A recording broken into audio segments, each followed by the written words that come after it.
अधीनलीलाहसिते क्षणो लसद्भ्रूभंग संसूचित भूरि अनुग्रहम् ईक्षेत चिंता मयमेनमीश्वरं यावन्मनो धारणयावतिष्ठते।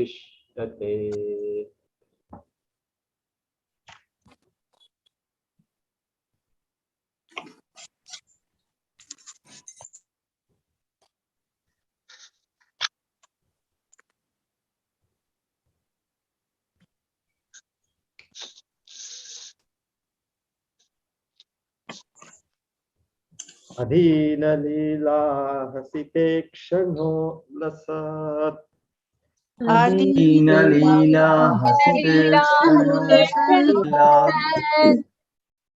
भंग संसूचित भूर्यनुग्रहम्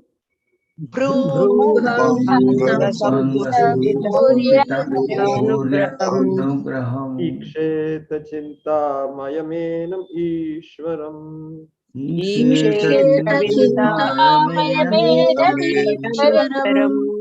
यावन्मनोधारणयावतिष्ठते।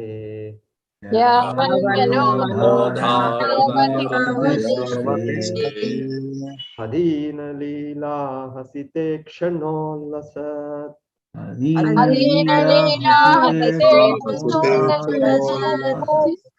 भ्रूभंग संसूचित भूर्यनुग्रहम्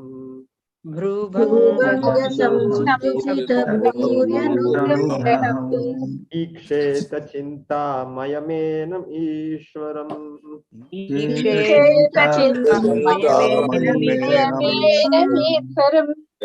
यावन्मनोधारणयावतिष्ठते।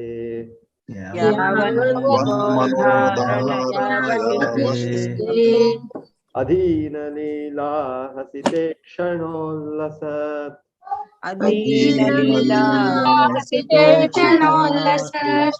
भ्रूभंग संसूचित भूर्यनुग्रहम्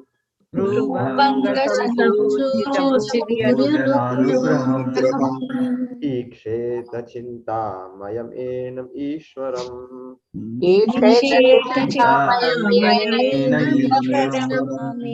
यावन्मनोधारणयावतिष्ठते।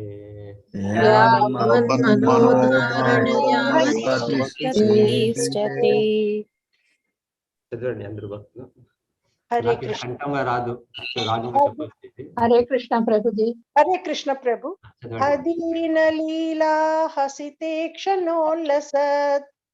अधीन लीला हसिते क्षणोल्लसत्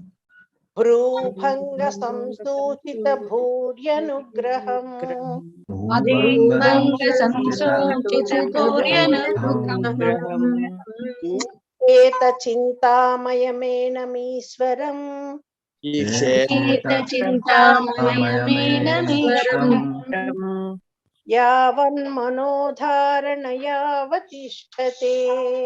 यावन्मनोधारणयावतिष्ठते। हरे कृष्ण प्रभु जी। हरे कृष्ण। अधीन लीला हसिते क्षणोल्लसत् भ्रूभंग संसूचित भूरि अनुग्रहम्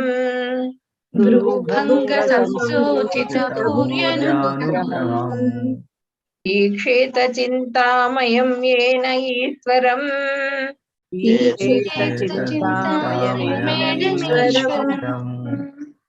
यावन्मनोधारणयावतिष्ठते।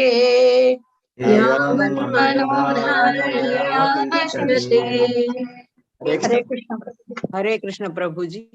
अधीन लीला हसिते क्षणो लसन्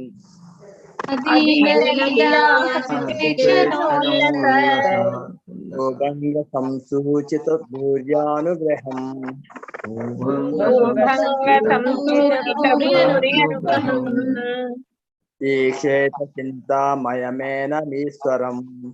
ईक्षेत चिंतामयमेनमीश्वरम् यावन्मनोधारणयावतिष्ठते।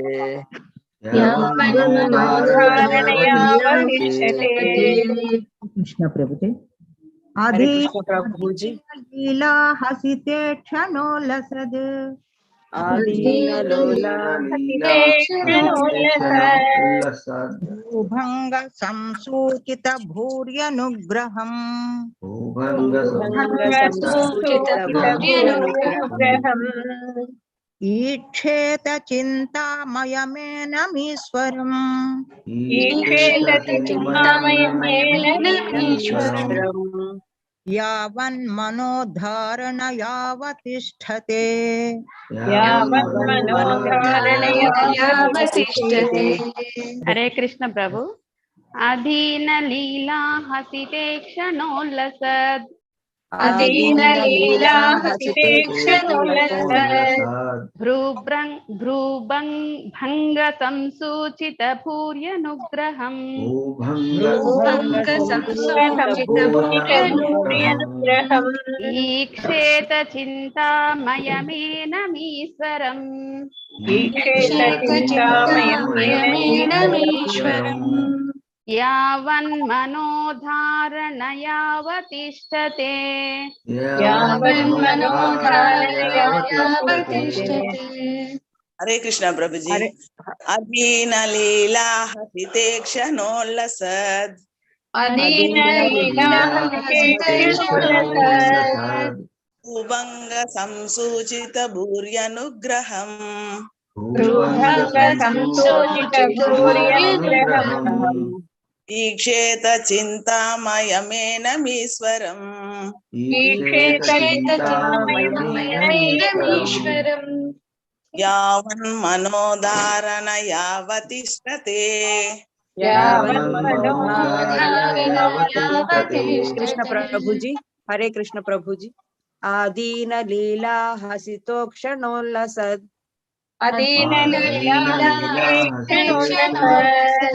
भ्रूभंग संसूचित भूर्यनुग्रहम् भ्रूभङ्गसंसूचितभूर्यनुग्रहम् ईक्षेत चिन्तामयमेन ईश्वरम् ईक्षेत चिन्तामयमेनमीश्वरम् यावन्मनोधारण यावतिष्ठते यावन्मनोधारणयावतिष्ठते।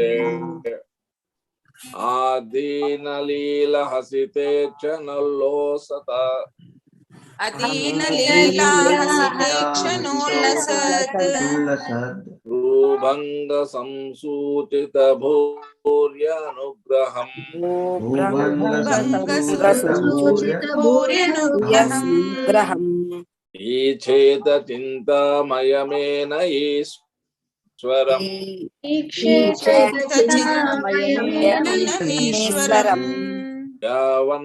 यावन्मनोधारण यावतिष्ठते यावन्मनोधारणयावतिष्ठते।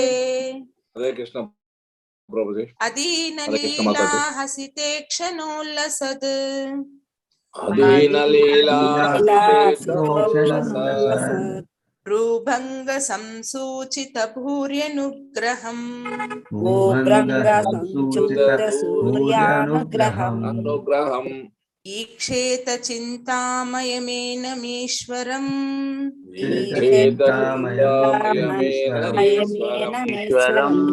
यावन्मनोधारण यावतिष्ठते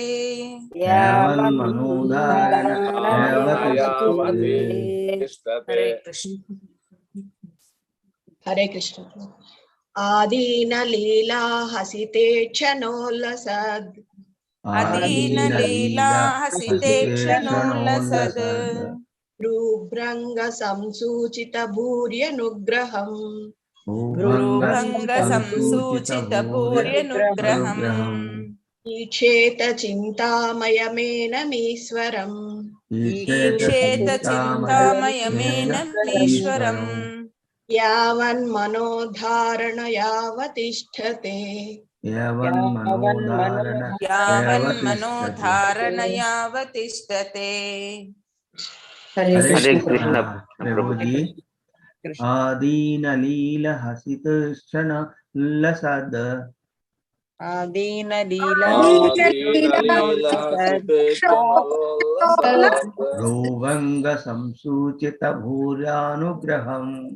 భ్రువంగ సంసూచిత భూర్యానుగ్రహం ఈక్షేత చింతామయమేన ఈశ్వరం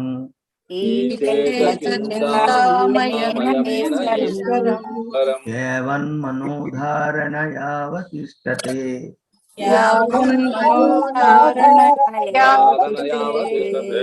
హరే కృష్ణ. హరే కృష్ణ ప్రభుజీ.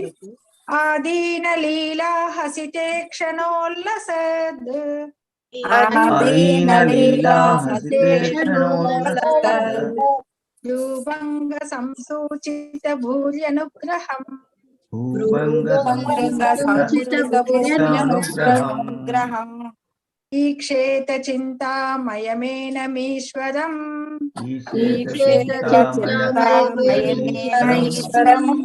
యావన్మనోధారణ యావతిష్టతే.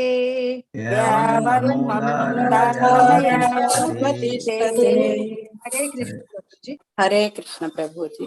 అధీన లీలా హసితే క్షణోల్లసద్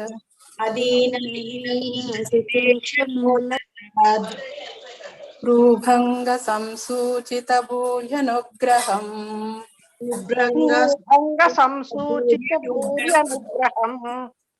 ఈక్షేత చింతామయమేనమీశ్వరం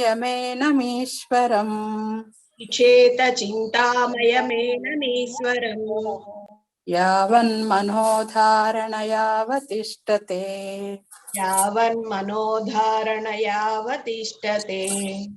హరే కృష్ణ ప్రభుజీ.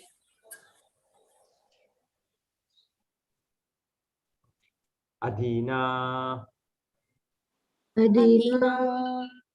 అతి ఉదారమగు ఉదారమగు లీలా లీలా లీలలు హసిత దరహాసము కలిగిన ఈక్షణ చూడ్కులు ఉల్లసత్ దేదీప్యమాన భ్రూభంగా కనుబొమ్మల సంకేతములు సంసూచిత సూచించును పూరి విశేషమగు అనుగ్రహమును ఈక్షేత ధ్యానింపవలెను చింతామయం దివ్యమగు ఏనం ఈ ప్రత్యేకమైన ఈశ్వరం పరమ పురుషుడు యావత్ వరకు మనస్సు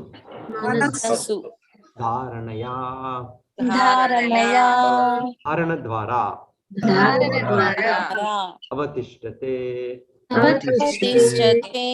లగ్నం అగునంత భగవానుని ఉదారమైన లీలలు ధర ఆసవదనము దేదీప్యమాన చూడ్కులు అతని విశేష వరదానములకు సూచనలై ఉన్నవి. ధారణ ద్వారా మనస్సు అతనిపై లగ్నం అగురవంత వరకు మనుజుడు ఈ దివ్య రూపమును తప్పక ధ్యానించవలెను. భగవానుని ఉదారమైన లీలలు వదనపు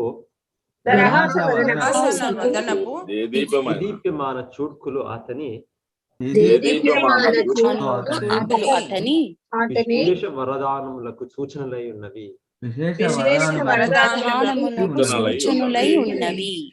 ధారణ ద్వారా మనస్సు అతనిపై లగ్నం అగునంత వరకు మనుజుడు ఈ దివ్య రూపమును మనుజుడు ఈ దివ్య రూపమును ఈ దివ్య రూపమును తప్పక ధ్యానించవలెను. తప్పక ధ్యానించవలెను. భాష్యము పెద్ద భాష్యం ఉంది. ఎంత పేజీ ఉంది? 1 2 3 పేజీ. చాలా పెద్ద భాష్యం ప్రభుజీ. అందరూ ఒక్కొక్క పేజ్ చదవండి. చాముండేశ్వరి మాతాజీ మీరు స్టార్ట్ చేయండి. మీరు ఒక పేజ్, తర్వాత ప్రమీల మాతాజీ, తర్వాత భాస్కరయ్య మాతాజీ ఒక్కొక్క పేజ్ చదవచ్చు అనమాట.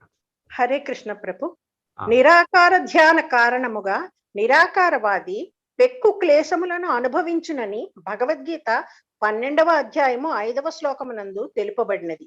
కానీ భక్తుడు భగవానుని ప్రత్యక్ష సేవ కారణమున అతి సులభముగా పురోగతిని సాధించును. అనగా నిరాకార ధ్యానమనున్నది నిరాకారవాదికి క్లేశ కారణమై ఉన్నది. ఇచ్చటనే భక్తుడు నిరాకార తత్వవేత్తతో పోల్చినచో అనుకూల పరిస్థితిని కలిగి ఉన్నాడు. నిరాకారవాది భగవానుని సాకార రూపమును గుర్చి సంశయం కలిగి ఉన్నందున సదా ఏదియో ఒక రూపరహితమైన దాని ఎందే ధ్యానము కావింప యత్నించును.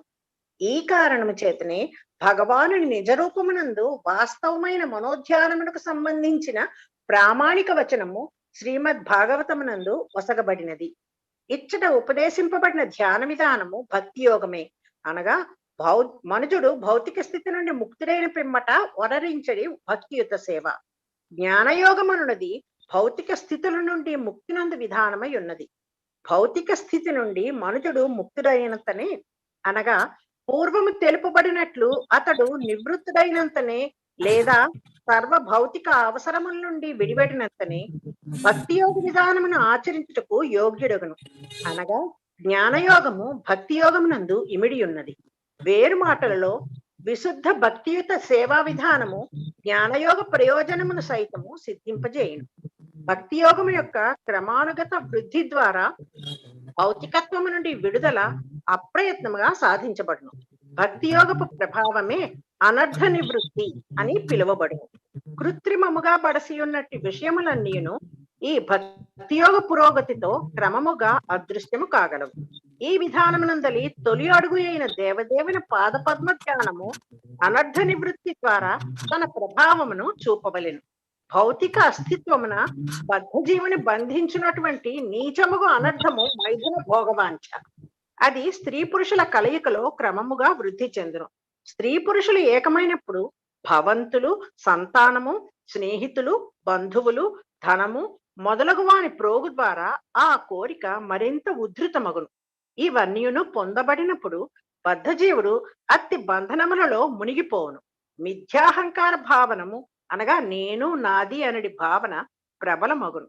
అంతటా ఆ వాంఛ రాజకీయ, సాంఘిక, పరహిత, లోకహిత మరియు పలు అనవసర కార్యములకు విస్తరించును.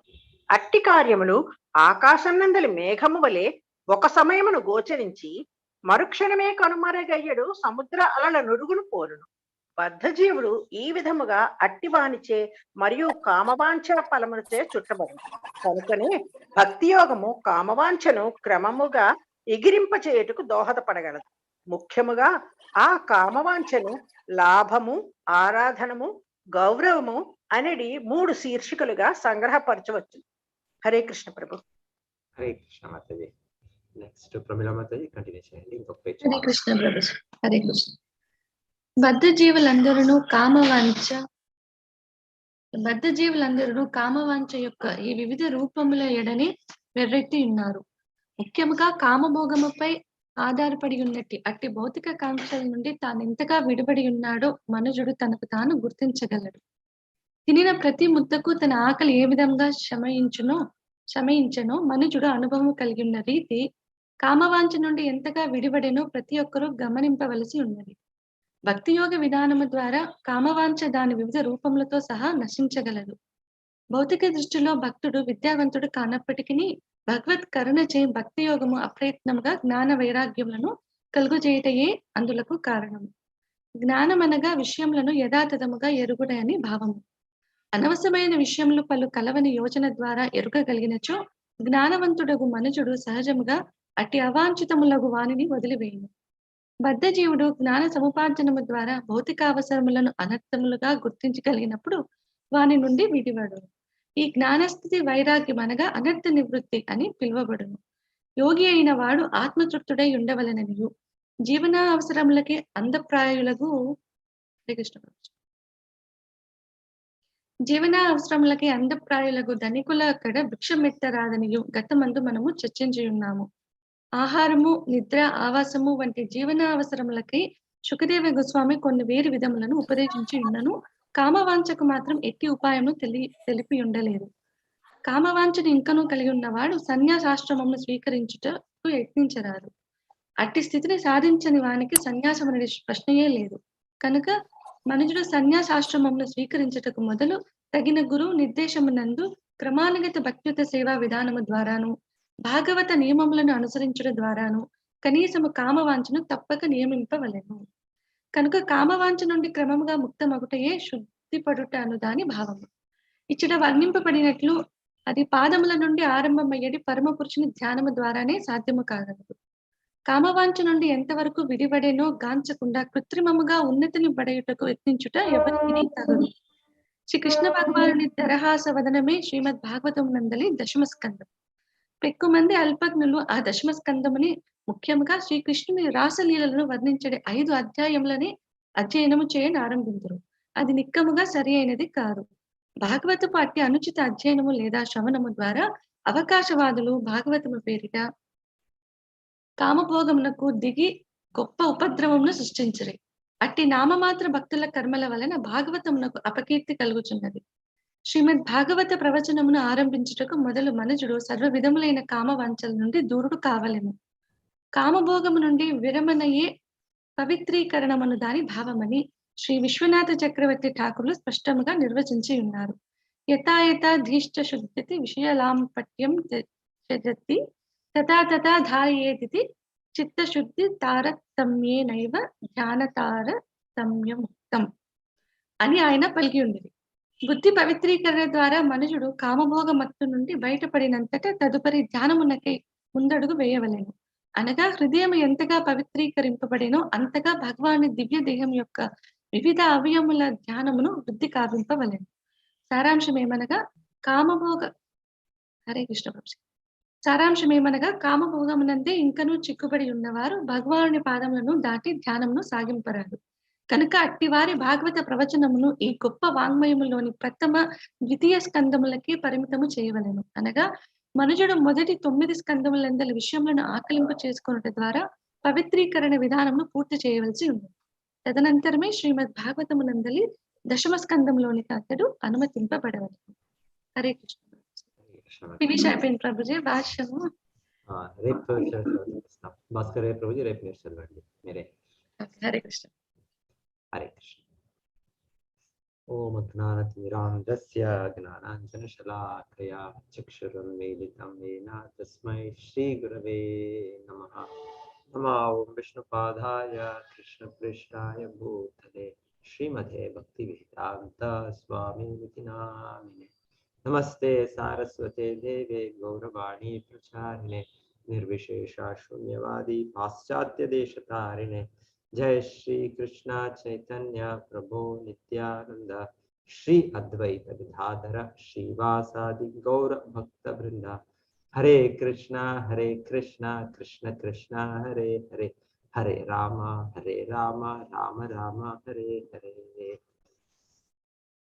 సో శుకదేవ్ గోస్వామి ఈ భగవాన్ పరమాత్మ స్వరూపంగా ధ్యానించేది మనకి తెలిపిస్తా వాళ్ళు దీన్ని అభ్యసించాలి.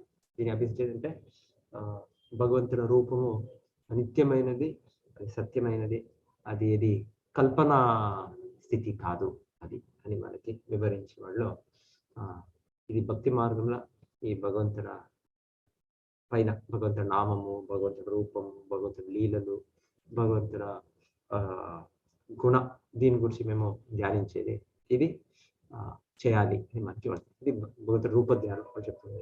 అలాగే మన భగవంతుడి నామం కూడా జపం చేయాలి, అది కూడా భగవంతుడి నామం పైన ధ్యానం.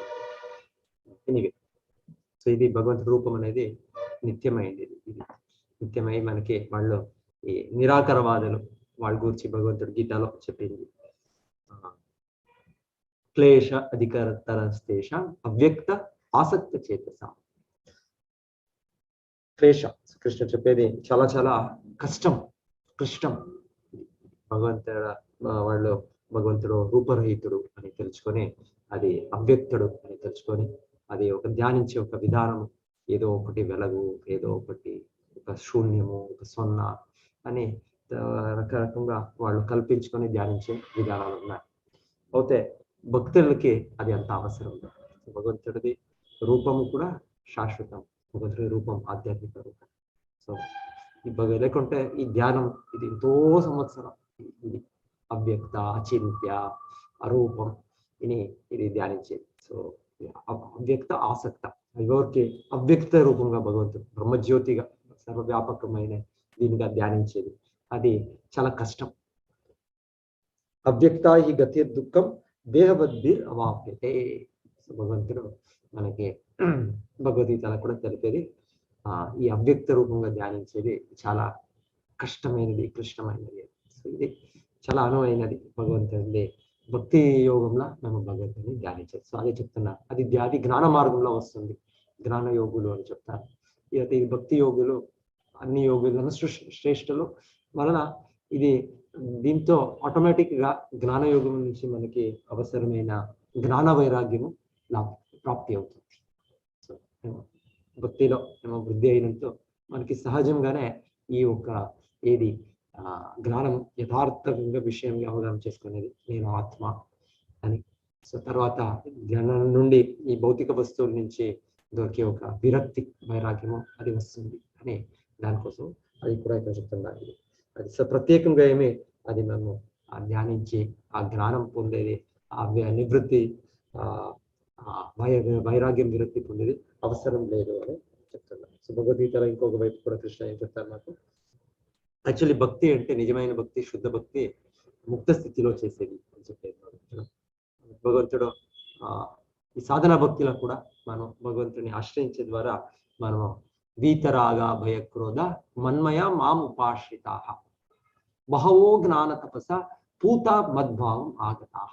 కృష్ణ చెప్పేది ఇది భౌతిక అంత అనుబంధాలించి ఈ అన్ని భయాల నుండి, అన్ని క్రోధాల నుండి ఒక వ్యక్తి ఎవరు కూడా భగవంతుని ఆశ్రయించినప్పుడు వాళ్ళు ముక్తులవుతారు. సో ఈ విధానంని ఎంతో మంది వెనకాలి, ఎంతో మంది వాళ్ళు దీన్ని అభ్యసించి ఈ భక్తి మాముపాశ్రిత నన్ను ఆశ్రయించి వాళ్ళు దీన్నంతా ముక్తులై వాళ్ళు జ్ఞాన తపస్సుతో వాళ్ళు భక్తి కార్యాలు. సో ఇది జ్ఞాన తపస్సు ఆటోమేటికల్లీ ఇది ఉంది భక్తి యోగంలో, భక్తి విధానంలో. సో అది భగవంతుడు చెప్పేది సాధనాల, దాని ద్వారా మనం ముక్తులై మనం పరిపూర్ణత సాధించుతాం. సో ప్రత్యేకంగా ఇది ఈ యొక్క రూపంలో ఒక విధమైన అవ్యక్త ధ్యానము అవసరం లేదు అని వాళ్ళు ఇక్కడ మనకి సేమ్ పాయింట్ శుకముని కూడా చెప్తున్నారు. భగవంతుడ రూపం పైన ధ్యానించేది అది పాజిటివ్ ఫార్మ్, అది అవ్యక్తంగా దాన్ని విడిచేసేది నెగటివ్ ఫామ్ ని మనం దాన్ని విడిచేసేది. ఇది భౌతిక రూపాల నుండి ముక్తులయ్యేది, భౌతిక ధ్యానాల నుండి ముక్తులయ్యేది ఆ రకమైన ధ్యానం. అది నిరాకారవాద ధ్యానం. అదే సాకారవాదులు భక్తులు భగవంతుడ రూపము, భగవంతుడు నామము అంతా దానిపైన ధ్యానించండి విధానం. ఇది ఇంకా సులభమైన విధానము, ఇది రికమెండెడ్ విధానం. ఇక్కడ భాగవతంలో కూడా శుకముని మనకి ఇది చేయాలి అని మనకి స్పష్టంగా కనిపిస్తున్నారు. ఆమె శిల ప్రభుపాదులు ఎలా మనం ఇది ಯಾವುದೇ ఆధ్యాత్మిక దీంట్లో పురోగతి సాధించినట్లు మనం భౌతికత్వం నుంచి ముక్తులైతాం. దాని గురించి వాళ్ళు చెప్పినట్లు మనకి ప్రతి ఒక్కరు ఈ భౌతిక జగత్లో మనం ఈ భ్రాంతిలో ఉన్నాం. ఈ భ్రాంతి మోహం ఎట్లా ఉన్నాం. సో ఇది ఎలా ప్రారంభమవుతుంది అని ఒక ముందు ఇదే భాగవతంలో చెప్తారు. పుంసా స్త్రియ మిథుని భావం ఏతత్. సో దాని ముందు ఆచార్య చెప్పేది ఇది కామ భోగ, ఇది మనకి భౌతిక జగత్లో ప్రతి ఒక్క బద్ధ జీవుడికి ఇది ఉంది. ఇది మనకు ఇంద్రియ తృప్తి, డామినేషన్ ఇది చేసేది ఇది బాగా ఉంది. ఇది ఎలా ప్రారంభమవుతుంది అనే దానికి మనకి ఎలా ఇది వృద్ధి అవుతుంది మన మనోజ సమాజం అనే దానికి ఒక మాట చెప్తారు ముందు శుకముని. ఏం చెప్తారు? పుంసా స్త్రియ మిథుని భావం. పుంస అంటే ఒక పురుష రూపంలో ఉండే ఒక జీవుడు. స్త్రీ అంటే ఇంకా స్త్రీ దేహంలో ఉండే ఇంకొక జీవం. ఇద్దరు జీవులు.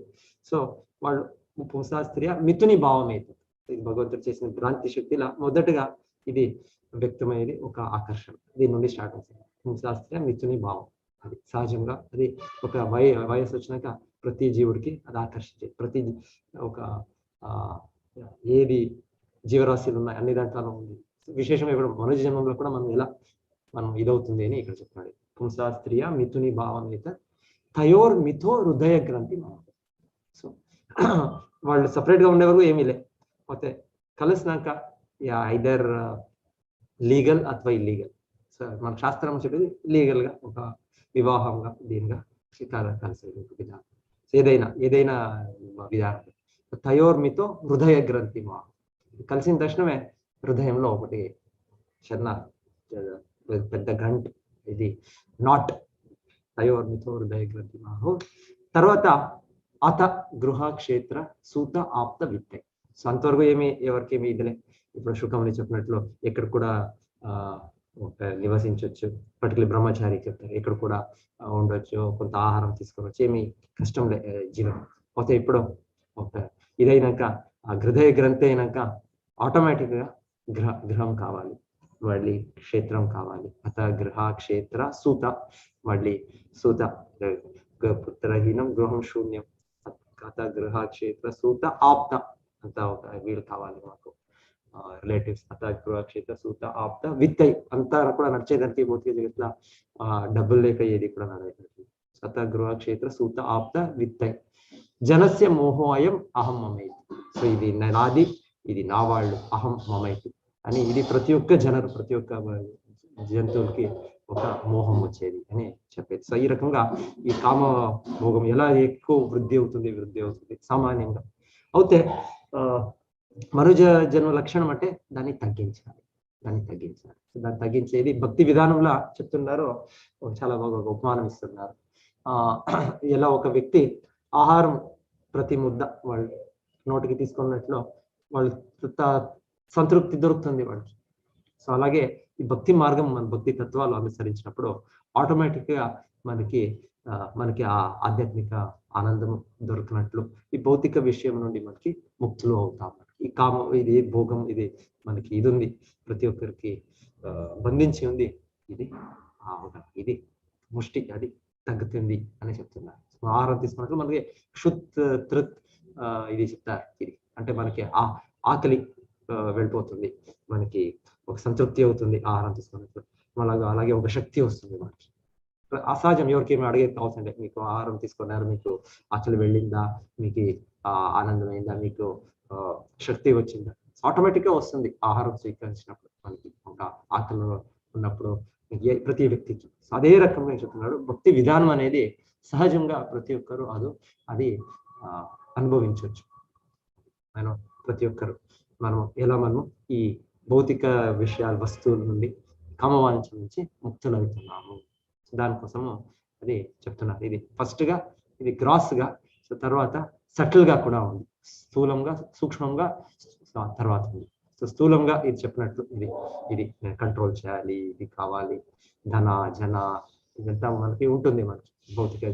అయితే అది తగ్గినాక తర్వాత కూడా ఉంది అది. దాన్ని ఇక్కడ మాన పూజ ప్రతిష్ఠులు అని, ప్రాఫిట్ అడోరేషన్ అండ్ డిస్టింక్షన్ అని ఆచార్యులు అది కూడా.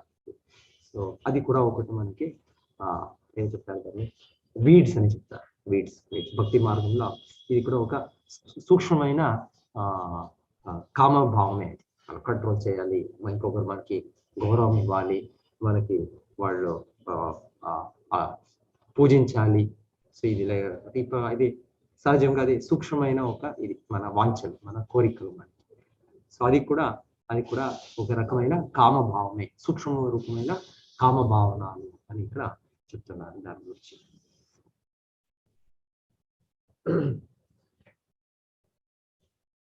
అక్షర ప్రభుపాద ఇంకా మనకి సన్యాసి అయ్యే ఒక వ్యక్తికి అర్హతలు అని కూడా దీని గురించి కల్పిస్తున్నారు.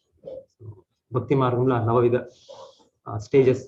4th స్టేజ్ అనర్థ నివృత్తి. సో అనర్థ నివృత్తిలో ఇది కామభావం తగ్గాలి. ఇది సహజంగా తగ్గినప్పుడే తర్వాత మనం నిజంగా ఎక్కువగా పురోగతి సాధించడానికి ఒక సన్యాసి ఆశ్రమం స్వీకరించే ఒక అర్హతలు ఉండే వ్యక్తి అట్లీస్ట్ ఇక చెప్తున్నది స్థూల రూపముగా ఉండే కామభావం నుండి ముక్తులై ఉండాలి. అంటే తర్వాత సూక్ష్మ రూపం ఉంది మానవ పూజా ప్రతిష్ట.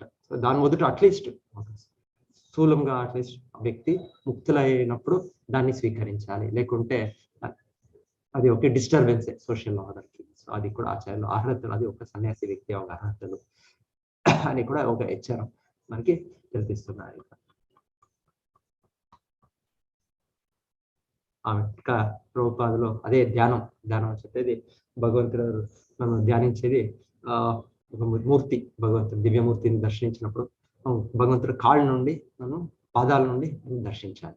ఫస్ట్ గా డైరెక్ట్ గా భగవంతుడ సుందర దీన్ని ముఖంని మేము చూడము, దాన్ని కాళ్ళ నుండి పాదాల నుండి ఒక్కొక్కటిగా పైన మేము చూస్తాం. అలాగే భాగవత రీడింగ్, భాగవత స్టడీ, భాగవత అధ్యాయం కూడా ప్రథమ స్కందం, రెండో స్కందం భగవంతుడ పాదాలు చెప్పేది. థర్డ్, ఫోర్త్ అది పైన అలాగే వ్యవస్థ, నీస్, థైస్, చెస్ట్, భగవంతుడు ఇది 10వ స్కందము శ్రీకృష్ణ లీలావర్ణనం, అది భగవంతుడు ముఖము అని చెప్పేది. దాంట్లో కూడా 5 అధ్యాయాలు ఏది ఉంది, అది రాసలీల వివరణలు, భగవంతుడ స్మైల్ అని చెప్పినది వివరణ ఒక ఇది ఉంది మాట ఉంది, శ్లోకానే ఉంది శ్లోక. ఇది 2వ కాళ్ళలో 2 స్కందాలు, ఫస్ట్ సెకండ్ స్కందము ఇది భగవంతుడి కాళ్ళు, 3వ 4వ స్కందము ఇది, 5వ 6వ స్కందం ఇది అని ఒక కొటేషన్ కూడా ఉంది సంస్కృత శ్లోక. దాని ద్వారా ఆచార్యం మనకు తెలిపిస్తుండేది మనము ఈ ప్రవచించే వాళ్ళు కూడా అట్లీస్ట్ ఫస్ట్ సెకండ్ దాంట్లో మీరు ఉండండి, చాలా మీరు ముక్తులైనప్పుడు ఆమె తర్వాత మీరు దాన్ని ప్రవచించే ఒక శక్తి కూడా భాగవత ప్రవర్తకులు కూడా ఆ ఒక అర్హతలు కూడా ఈ యొక్క భావత్ భాషను తెలిపిస్తున్నారు.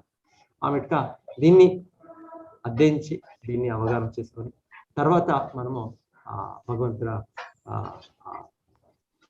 గుహ్యమైన లీలలు దాన్ని అవగాహన చేసుకొని మనకి శక్తి దొరుకుతుంది అని దాని గురించి కూడా ఈ యొక్క భాషలో కనిపిస్తుంది.